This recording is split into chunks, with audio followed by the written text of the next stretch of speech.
Season 3 of Unapologetically Woman. We're celebrating phenomenal women all across Kentucky who make no apologies for their perspectives or the impacts that they're making in the community. Today we're celebrating Thomasena Grider. Thomasena is a wife, a mom of 4, a patrol lieutenant at the Lexington Police Department, and she is also the first African-American woman to hold the rank of supervisor after being promoted to police sergeant for LPD. Unapologetically Woman, Thomasena Grider, that's you. Congratulations. Thank you. Thank you for having me. What is it like? Busy. I stay busy. As a mom, I have 4 kids, and they are from elementary school all the way up to college. Tell us their ages. Let's see. So my youngest is 8, and then I have a 9-year-old, a 17-year-old, and a 19-year-old. Wow. Yes. Busy. Very busy. So when you're off, are you like a soccer mom? Do you running everywhere with kids? You on college campuses? Well, my oldest, she goes to college out of state, so she's at Tennessee State in Nashville. So I don't really have to manage her that well. But my 2 younger ones, there's camp and there's play dates and there's just all types of things that I have to organize, and on top of my school schedule and their school stuff, and just everyone's everywhere all the time. So what do they think about the position that you're in? They still surprisingly think it's cool. Even my oldest daughter, she says, you know, when she tells her friends, she's like, my mom's a police officer. And she's still proud of me being a police officer, which is rare.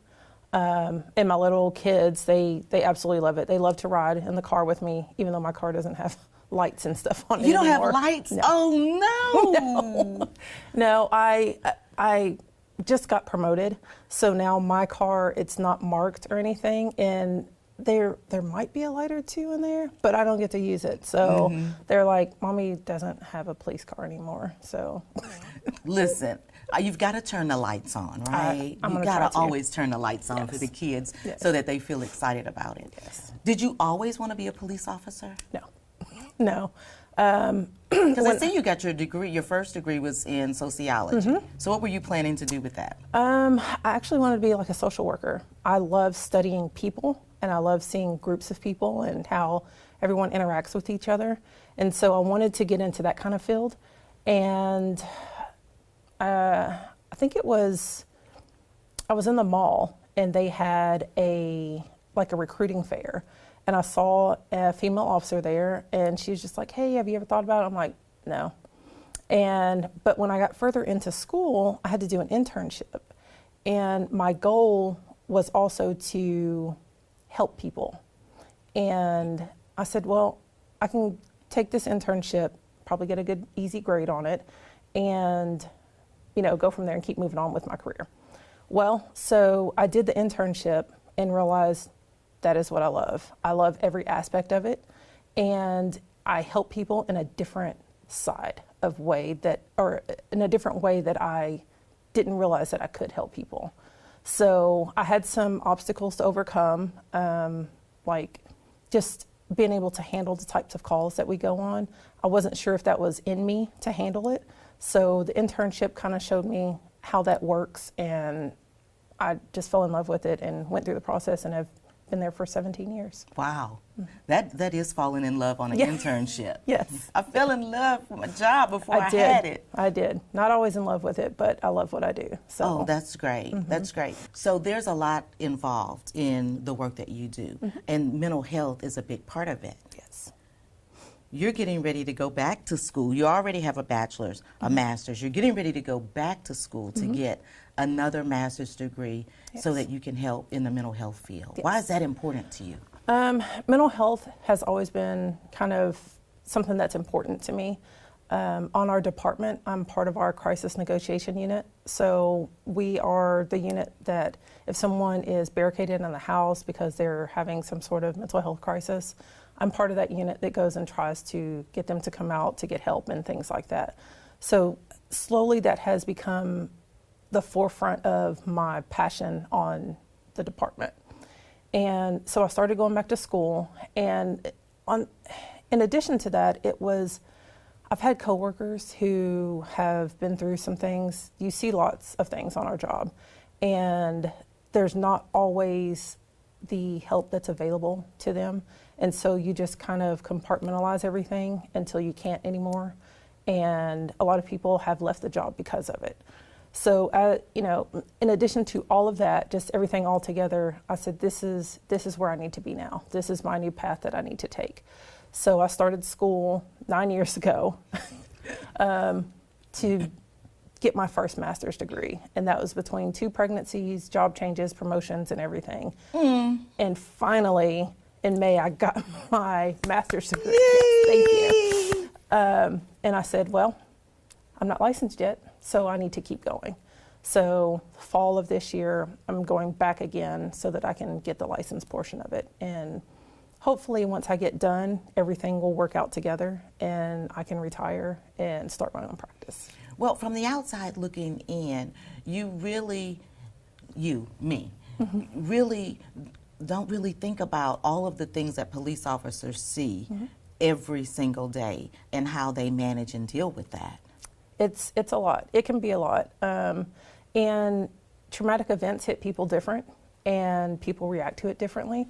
So there needs to be some sort of outlet for people to just kind of decompress from things that they see and experience. And most of the time we don't go to calls because someone has baked a cake and they want to see it, right? It's mostly you know, I'm fighting with someone, or I've just been assaulted, or someone has stolen something. You know, they have been victimized in some sort of way.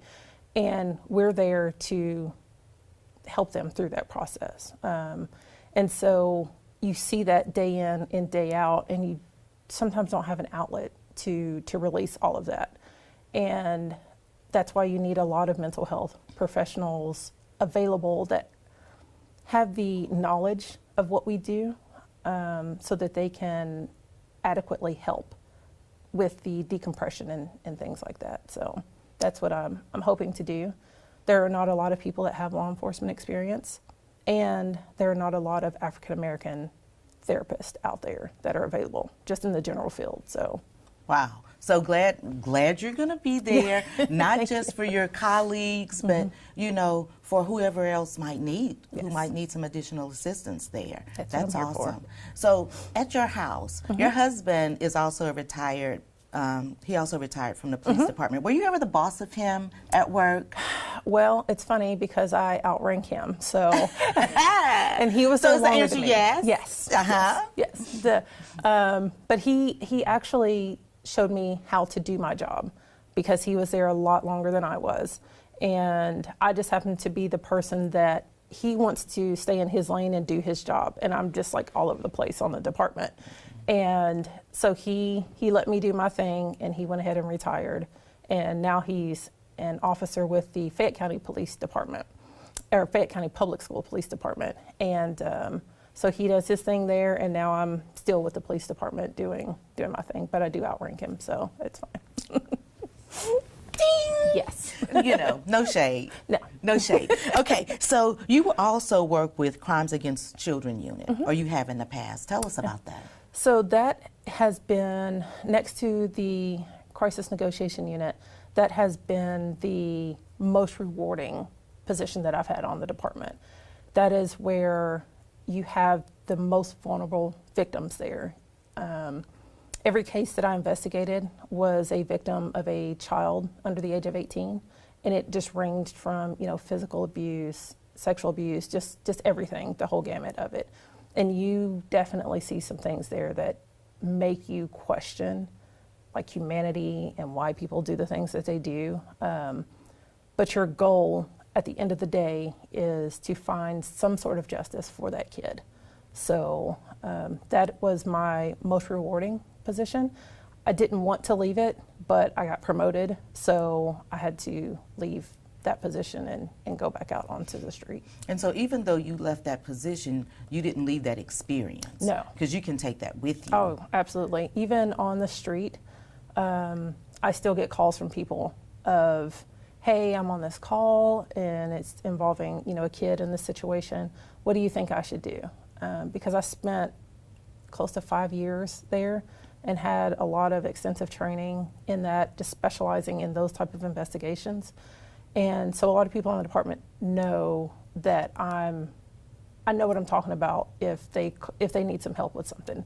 So that is still a passion of mine, and I still kind of involve myself with that, but just not as much anymore because I have a different role now. So, what's going to be next for you?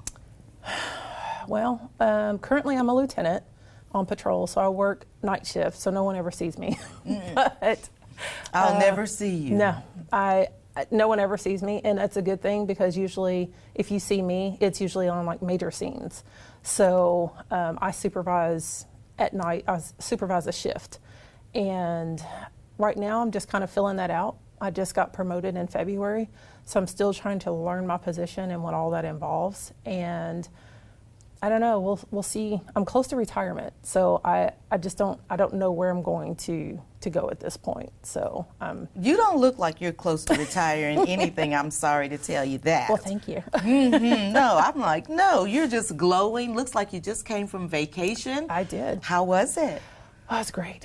It was great. It was hot, but getting away. That's one of the things that I love. Kind of my decompression is to get away from electronics, to get away from my work email, to get away from phone calls, everything, and just let it go and hang out. So I had a great time in the Dominican with my family. We went to the Nickelodeon Resort, and it was amazing. Wow. Yeah, it was amazing. So I'm actually planning my next trip. Well, okay. So are you planning the safari I know you want to do something close up and personal with elephants. What's that about? I absolutely love elephants. Absolutely. I don't know where this obsession came from, but I love elephants. And I want to eventually, my husband said I have to wait till I retire because it's going to be expensive. But well, tell him you're not retiring anytime soon. So no, he won't let me leave. But I want to do an African safari and just have one of those close encounters with the elephants. And I want to like visit the villages and like just the culture, just fully immerse myself there. So I want to do maybe like a 2 or 3 week vacation and just go all over Africa, and hopefully I can touch and play with some elephants and while you're there. Yes. You love culture. I do. And traveling and mixing all of those things together. Yes. Why Yes. is that interesting for you? It's just a thing. Like I just love the way people interact with each other. I love the different cultures and how you have one culture that their family structure and their hierarchy is one way, and how you have a different culture and it's just completely different. And where I teach diversity at my department, that's one of the things that we talk about is when you encounter someone on a call, you're not going to have the same type of people, and you have to recognize what their culture is like and kind of go, you still have your job to do, but you have to recognize and acknowledge that not everyone will respond the same way, and Right. you have to work around that, and you can't police the same way. So my job is to teach them just the different cultures that they'll come in contact with, which is why I love seeing the different cultures so that I can be knowledgeable about what I'm talking about when I actually teach That's the right. class. So, That's but right. I don't know, I just love different cultures. Well, Thomasena, look, we could sit here and talk forever, but I'm going to pitch the last word to you. Okay. For young girls, young women, even men who are looking and watching, what kind of advice would you give them about perseverance or following their dreams? I would tell people that don't wait for someone else to look like you before you do something.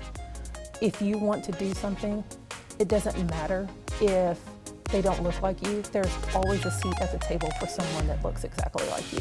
So be the first. Be the first person to step out there and accomplish your goal.